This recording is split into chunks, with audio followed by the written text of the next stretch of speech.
இந்த மோனிகா 2 காத்தாடி வாங்கிட்டேன். ஒன்னு உனக்கு ஒன்னு எனக்கு. சரி நம்ம மாடியில போய் காத்தாடி இல்லானா? சரிண்ணே. ஏ மோனிகா பிரபு இங்க பாருங்க என்கிட்ட எவ்வளவு பெரிய காத்தாடி இருக்கு. இங்க பாரு கெவினே, பெரிய காத்தாடி வச்சிருக்கிறது ஒண்ணும் பெருசு இல்ல. யாருக்கு நல்லா டீல் போட தெரியுதோ அவங்க தான் பெரியவங்க, சரியா? வா காத்தாடியை கட் பண்ணி காட்டுறேன், அப்ப தெரியும் நான் யாருன்ட்டு. ஃபர்ஸ்ட் நீ டீல் போட்டு காட்டு, நீ நல்லா காத்தாடி விடுவேன்னு நான் ஒத்துக்கிறேன். ஐயோ இவ வேற ஓவரா பேசுறாளே, என் காத்தாடி கட் ஆயிடுச்சுன்னா என்ன பண்றது? என்ன பிரபு பயந்துட்டியா? உன் பட்டத்தை பறக்க விடு பாப்போம்.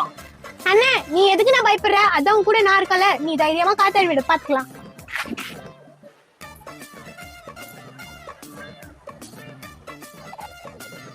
ஹாய், எங்க அண்ணனுடைய காத்தாடி எவ்வளவு ஹைட்ல பறக்குது, ஜாலி ஜாலி. ரொம்ப சந்தோஷப்படாத மோனிகா, உன் காத்தாடியால ரொம்ப பறக்க முடியாது.